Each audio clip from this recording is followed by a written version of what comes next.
If you've ever tried to build nested comments like Reddit or folder structures like Google Drive or basically any kind of multi-level hierarchy in Bubble, you've likely hit the same brick wall I did. Bubble's native functionality just can't handle recursive structures. You literally can't put a reusable element inside of itself. The platform won't let you. It's a limitation.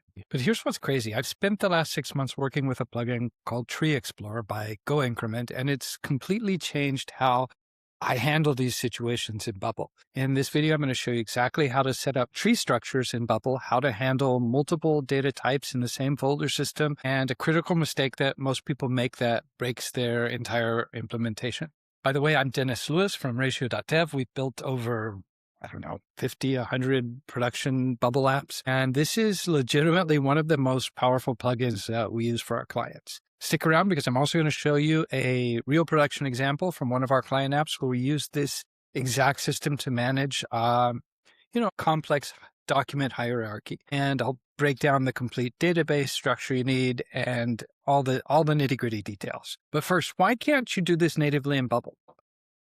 First of all, let me just show you a quick example. This is a pop-up in a project management application that we have, and we have a section called Subtasks, which we have here notes, and we have subtasks. And subtasks can have subtasks, can have subtasks. It could go on as deep into the nested structure as you like. And so here we have 2 different ones in that one. There's 3 in here, and you can select one of these and see the details up here, and then go and edit it or whatever you want to, change its schedule or change its status. So I can come here and I can mark this one as complete. Now it's complete. And this is the tree structure that I was mentioning. And we'll see a little bit more detail in here. Beforehand, we had a table in here, but you could only see the next level. And then you couldn't keep going down deeper and deeper because Bubble would, these reusable elements that are on here can't include themselves.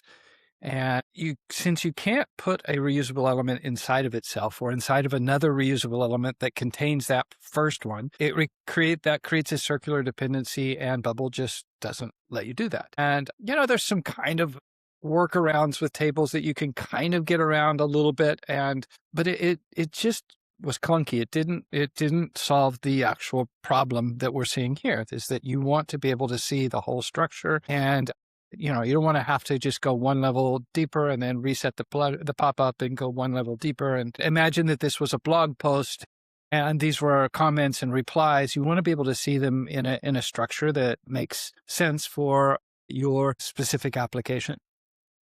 And so what you need to do here is use a plugin that I'm going to show you now that allows you to manage both a tree structure in your Bubble database, or you can use a JSON structures or JSON data that you've received from an API call and plug that into the tree as well. Now, the plugin, as I mentioned, called Tree Explorer, Things, Files, and JSON, and you can see here it's by Go Increment. Yeah, it costs $12 one-time fee or $3 a month. I mean, you can test it out at $3 a month, but then obviously $12 is not going to bankrupt anybody. And this is the exact plugin that we're using here in this example. And I'm going to walk you through how it is implemented into your Bubble page.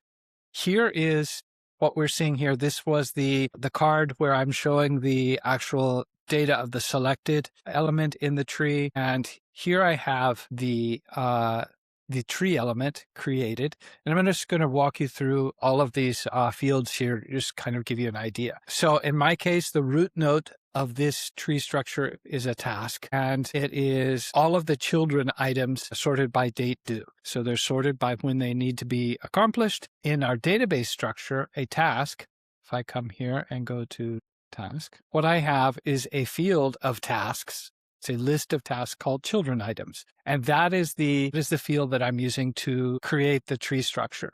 But I could also have inside here a list of project updates. In this case, it wouldn't make too much sense, but I could. And I could have those mixed into my tree structure so that you could see subtasks and project updates all from inside the task, which, hey, maybe that's not a terrible idea. Maybe we'll put that into place. And so the first thing you're going to do is configure the first type of data that's going to be handled in the tree. So, and it is of type task, which are those children tasks. And the label that it's going to use is name. Okay. Now you can see here, it's not dynamic. So it is one field. There are some cases where I've wanted to, maybe have the task name and its due date. Well, then I would need to create a text field and do that concatenation, put it into the text field, and then use that field as my label. That's the workaround to get around that. You can change the icons. So these icons here, I haven't bothered to change them, but you can change them based on the content of the actual task. And in that case, I can either say derive the icon from a field. So if it has a file or an image in your tasks, then you can use that as the icon for it. So that is one way of doing it. You can also use a custom icon for this. If we had tasks and updates, then I could have one icon for tasks and another for updates so that I could differentiate them. And then here is where I'm telling it the children items from the task. So I'm saying, okay, we're starting with a task. Okay, we're using all of its children items, but then each task also has children items, and now it knows the tree structure. There's some beta options here for going backwards the other way. So you could use the parent field. I'll let you kind of dig into that. And then you can have another type. So this could be updates. This one, number 3, you could have another 4th type here. So you can have up to 4 different types of data in your tree structure. And then you have some other settings here. You can allow multi-select, or you can just have where they can only select one. Immediately select and open the root. You could have it automatically pick one of those there. You could have it show checkboxes for the selection if you want. They could be tri-state checkboxes. So it has checked, unchecked, or partially checked. That's when, if you want to choose different elements inside of the tree structure and you want to reflect that in the checkbox. And expand node on click. So if you click on an element, it expands it instead of using a little triangle. You can also tell it to sort by a field here. I'm just doing that on the data field there. So I don't want it there, but you could have it, if you want to use it on the label, you could have it either be alphabetically or none. In my case, I'm doing none because I want them to be sorted by the date. If you were doing a folder structure and it has PDFs and images and stuff, then you can have it automatically put icons based on the type of element that's in there, and it will automatically do that. And you can give it a value for if the label is empty, and you can tell it to automatically open the first 1 or 2 levels if you want. That's up to you. You can also have some icons for specific icons for each level, and you could make it be 1, 2, 3, make it more like an outline. So you can handle that. And then you can also do, for non-hierarchical data, you can kind of virtually mimic that there. So one of the cool things here about using this plugin is that it's really flexible. You can do quite a bit. They do have another plugin for almost kind of creating org charts from hierarchical things where you can actually have connector lines and show it as a kind of like something like an org chart. Haven't really needed that in one of my apps yet, but if you do, then you might want to check it out. It's by the same developer. We've talked now about multiple data types in there.